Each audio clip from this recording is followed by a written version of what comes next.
Hello guys, this is the Fine Fellow and welcome back to my channel. Today I'm looking at the LFR issue that has been going around on the forums and videos and stuff, the changes they've made and what that actually means to the game.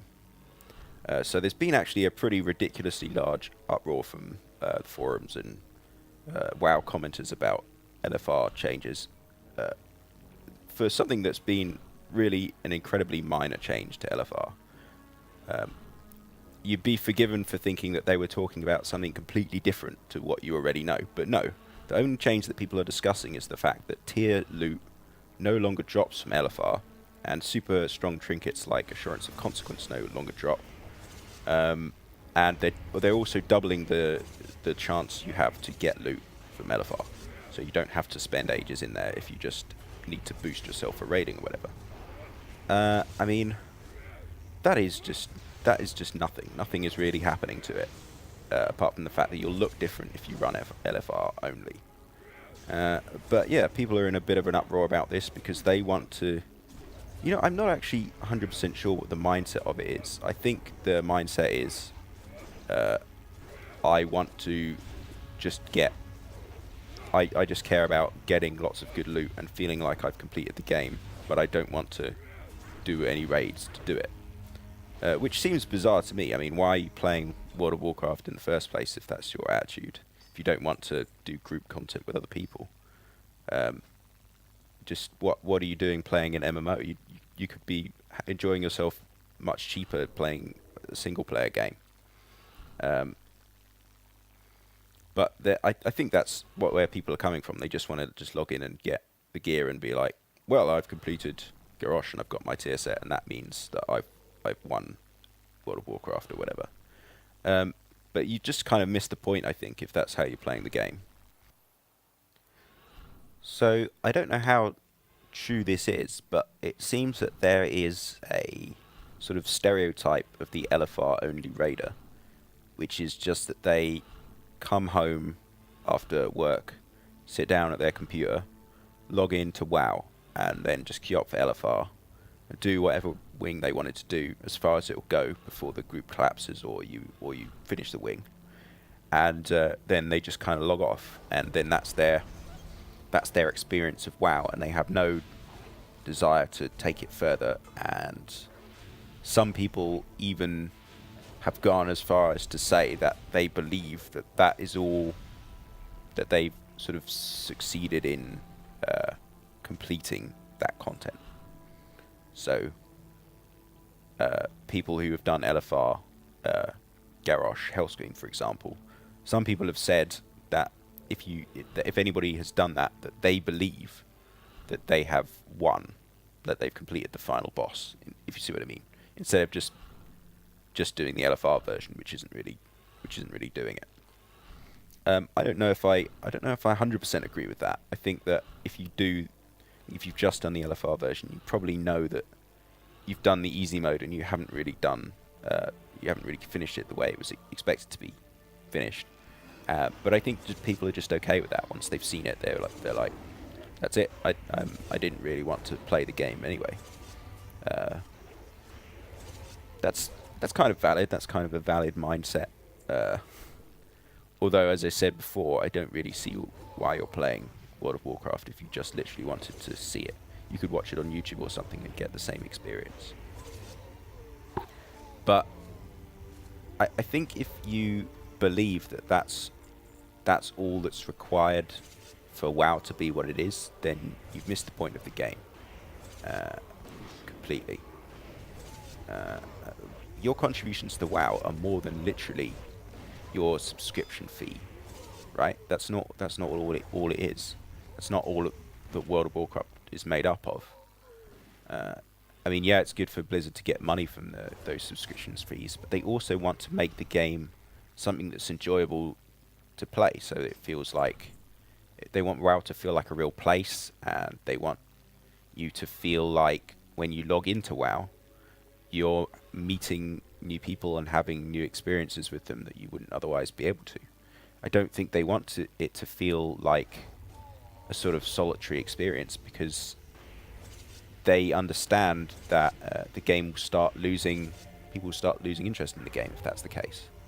They'll just start, the world will start to empty out and people will stop making connections, and they'll just kind of, the game will kind of drift off into oblivion and die, I think, if that's the case. And I think they want to avoid that by introducing lots of small changes that entice people into group content, because that's where the meat and potatoes of the game is. And I think that they want everybody to have the raiding experience that's kind of typified of those kill videos on YouTube, where people get down a boss and then they all cheer on Ventrilo, right? Because they know that they've conquered that boss. Maybe either it's just they feel the accomplishment of doing it, or they feel like, I am a hero. They feel like they're really getting into the role of a hero in World of Warcraft, which is great. That's the sort of experience they want to build, and that's the kind of thing that's going to make people stick around and enjoy the game and have good memories of it. Not just walking into LFR and, not really knowing anybody and pressing some buttons and not really knowing what to do, and maybe you die, or maybe you don't really do much DPS, but then the boss goes down anyway, so it doesn't really matter. That's not the core of the game, and I think if that's all it was, if it kind of degenerated to that, then it would just cause WoW to sort of implode. Just because it would be such a flat experience, I don't think that people would bother to do it anymore.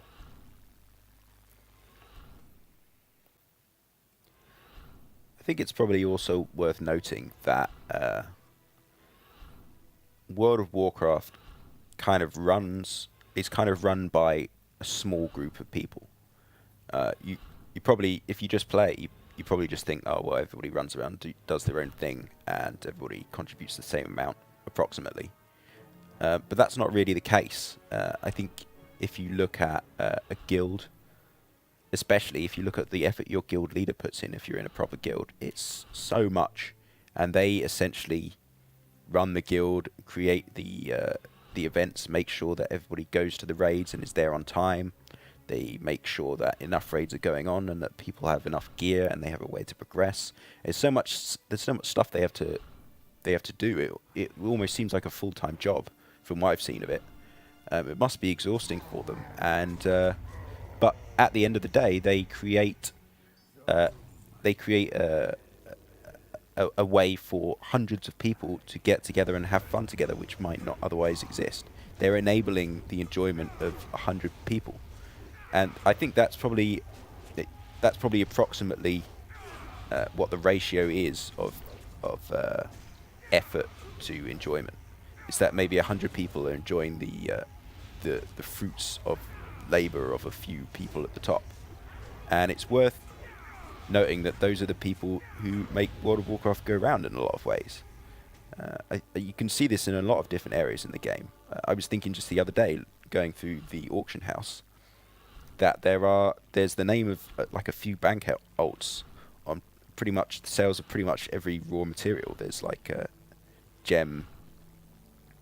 are gems and herbs and stuff being sold by the same people, and also enchants and stuff, like those high-level enchants are being sold by the same number of people. So there are the health of the in-game economy also kind of requires there to be a dedicated few who can run the economy and make sure it's working for all the rest of us, right? They're the maximum contributors, and they make everything kind of go around. And it's worthwhile for Blizzard to look at those people and go, okay, these guys are the people that make the World of Warcraft go around, and what we need to do is make sure that they don't feel alienated by changes that we're putting in, and that will benefit everybody who plays the game. Because, as I said before, they organize everything that happens, and if you want to have fun with a group of other people, then you need these people to be around. Imagine for a moment that you're in a big guild and your guild leader quits. That can be really devastating if he organizes everything. But imagine if just some random person who maybe is in a cesspool guild or no guild quits the game, what really happens? You know, who does that impact apart from themselves? Nobody at all. If one LFR only guildless player stops playing World of Warcraft, that's, you know, $15 a month lost for Blizzard. But if a guild collapses or multiple guild collapses, that could be hundreds of subs per guild that are suddenly gone. So that's something that they need to pay attention to as well. And I guess if you're one of those stereotypical LFR raiders, kind of take heed of what I just said. Your contribution to the game is nothing but your own subscription fee, and it might seem that while you're playing WoW, that you're kind of the center of it because they tell you that in the quest text. That's actually not true. You're actually just one in 8 million. Your views and opinions mean exactly that. Kind of a very minimal amount. I don't know if you're necessarily 100% of the audience that the guys making WoW are trying to cater to. It's worth having a sense of proportion of how important you are to the game, which is probably pretty minimal. As I said before, you can quit and nobody would notice really. But if somebody is dedicating the time and effort to go into heroic mode raiding, that is so interesting and popular to people that they have entire secondary industries centered around it. Right, these world first teams have sponsorships, they have media coverage time. They're specifically tracked by Blizzard themselves to make sure, I guess just to see what the number one guilds are doing and how they're using the mechanics. They give them all beta access so that they can test the new fights and see how it is. Yeah, I mean, it's an interesting sort of feedback mechanism where the game is improved by its hardcore fans and people who are willing to take their hobby to the max, if you see what I mean.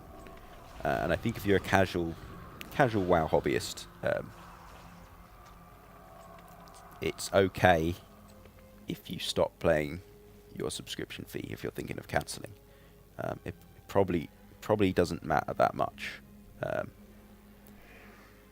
And really, if you think about it, I don't see what's so special about LFR specifically that makes people think, oh, I must do this or I'll quit. I mean, I think realistically what will happen is everybody who just douched around in LFR will just douche around doing something else. They'll just douche around in the garrisons or doing daily quests or whatever the hell it is people used to do before LFR. I mean, it didn't even exist until Dragon Soul, and the game was at its maximum number of subscribers, I think 13 million, somewhere in the middle of Cataclysm before Dragon Soul even existed. So there's no point looking at LFR changes and saying, oh, any changes or removals of this specific system will cause the game to just flop and die. That's clearly not the case. It's not integral to the game's success at all, I don't think. And any changes that can make it less of a grind and more hospitable to both raiders and new players alike can only be good for everyone, including non-raiders. Don't forget that you reap the benefit of there being organised guilds and organised auctioneers and even organised people in /1 looking for groups to do heroic scenarios, right? You benefit from that too, even if you don't organise that stuff. And those are the kind of people that we want to keep around to keep the game running and to keep everyone enjoying themselves. So that's what I think about the LFR changes and LFR in general and group content in general and your participation in WoW. Maybe you agree or not. Maybe you think my conclusions are kind of wrong or badly thought through. I don't think so. I think that anybody who's done any serious participation in WoW probably agree with what I have to say, that a few people really run the show and make the world go round, as I say. But if you don't, or do, feel free to leave a comment on the video. Like it if you like it, or don't if you don't. Well, this has been The Fine Fellow. Thanks very much for tuning in. Goodbye.